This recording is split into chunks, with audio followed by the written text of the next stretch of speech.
Hey there, friends. Pastor Jason here with Daily Devotionals. Glad you can join me and my froggy cold throat. Hopefully, you can forgive me because we're going to wrap up the book of Genesis this week. We're in chapter 49. Jacob, Israel, is almost about to die, so he's giving his last words to his sons. And we're going to see where he's buried. So, chapter 49, verse 1.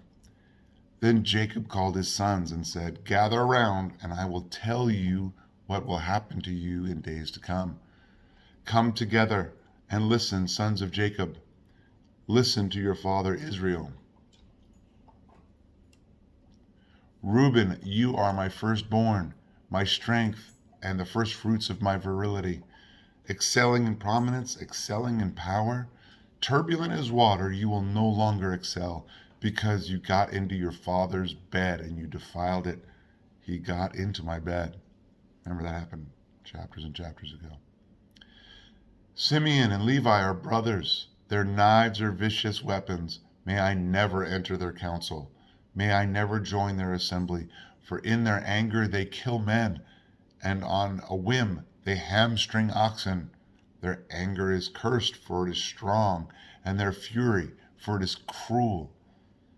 I will disperse them throughout Jacob and scatter them throughout Israel. Judah, your brothers will praise you. Your hand will be on the necks of your enemies, and your father's sons will bow down to you. Judah is a young lion. My son, you return from the kill. He crouches, he lies down like a lion or a lioness. Who dares to rouse him?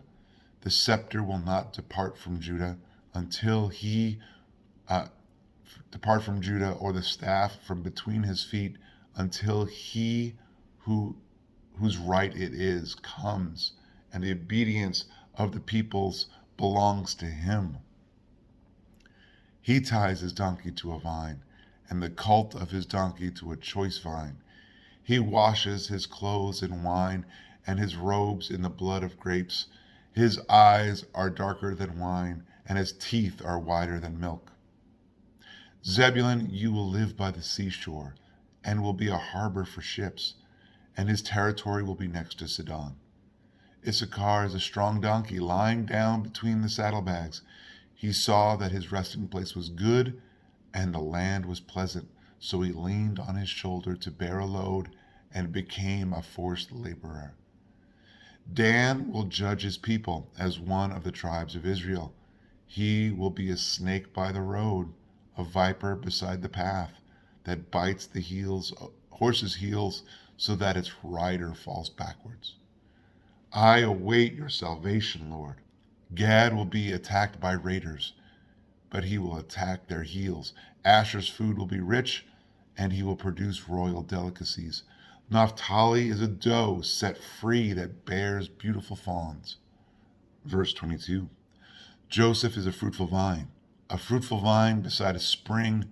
Its branches climb over the wall. The archers attacked him, shot at him, and were hostile toward him, yet his bow remained steady, and his strong arms were made agile. By the hands of the mighty one of Jacob, by the name of the shepherd, the rock of Israel, by God of your father who helps you, and by the Almighty who blesses you, with blessings from heavens above, blessings of the deep that lies below, and the blessings of the breasts and the womb. The blessings of your father excel the blessings of my ancestors, and the bounty of the eternal hills. May they rest on the head of Joseph, on the crown of the prince of his brothers. Benjamin is a wolf. He tears his prey. In the morning he devours the prey, and in the evening he divides the plunder. These are the tribes of Israel, 12 in all, and this was what their father said to them. He blessed them, and he blessed each one with a suitable blessing. Then he commanded them, I'm about to be gathered to my people. Bury me with my fathers in the cave in the field of Ephron the Hittite. The cave is in the field of Machpelah, near Mamre, in the land of Canaan.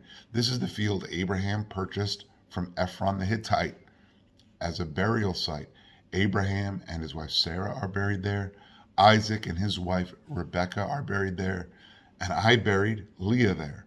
The field and the cave in it were purchased from the Hittites. When Jacob had finished instructing his sons, he drew his feet into the bed and died. Chapter 50, verse 1. Then Joseph, leaning over his father's face, wept and kissed him. He commanded his servants who were physicians to embalm his father. So they embalmed Israel. They took 40 days to complete this, for embalming takes that long, and the Egyptians mourned him 70 days. When the days of mourning were over, Joseph said to Pharaoh's household, "If I have found favor with you, please tell Pharaoh that my father made me take an oath, saying, 'I am about to die. You must bury me there in the tomb that I made for myself in the land of Canaan. Now let me go and bury my father, then I will return.' So Pharaoh said, 'Go and bury your father in keeping with your oath.'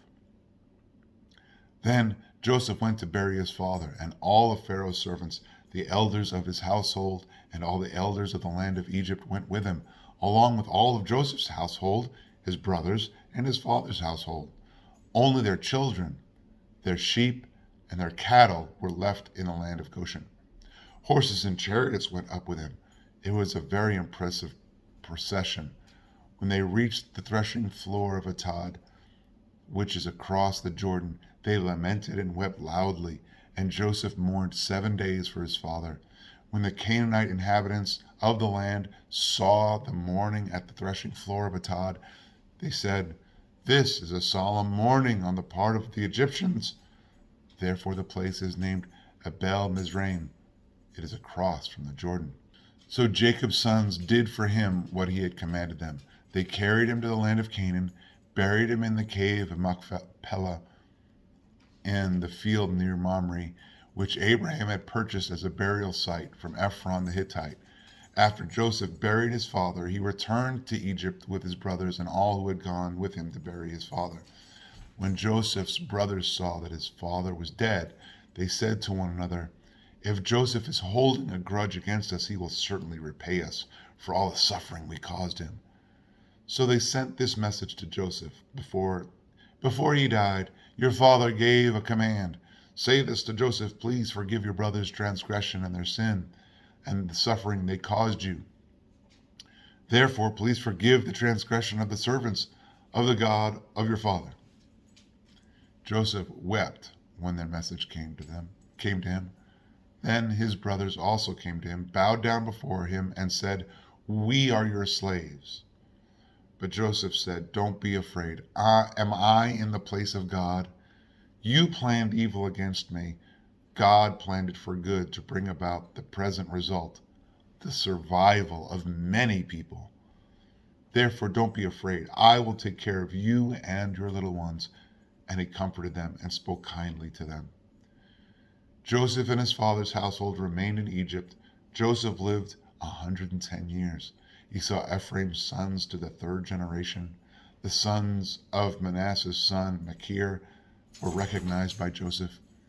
Joseph said to his brothers, 'I am about to die, but God will certainly come to your aid and bring you up from this land to the land he promised Abraham, Isaac, and Jacob.' So Joseph made the sons of Israel take an oath. 'When God comes to your aid, you are to carry my bones up from here.' Joseph died at the age of 110. They embalmed him and placed him in a coffin in Egypt." The end of the book of Genesis. It's interesting to me that Joseph reminds them, you meant evil, but God used it for good. Don't forget, God uses all of this. He's in control of all of it. None of it is beyond his control. Even pastors with croaky voices, thank you for sticking with me. I appreciate Joseph's sense of peace and grace amidst it all. So what do you take away from the book of Genesis? It's been a long while. We started way back when. We read 11 chapters. We read from Adam and Eve up to the flood. And then we read Job, remember that? And then we came back to finish the book of Genesis because that's kind of the chronological order. What do you take away? I hope that you take away that God's promises are trustworthy, that He is ultimately faithful. Wherever you're at today, may the Lord bless you and keep you. And with that, be blessed. Be a blessing. Now, I hope we're going to have devotions tomorrow in Psalms. We'll see if my voice can hold out. With that, I will see you sometime soon.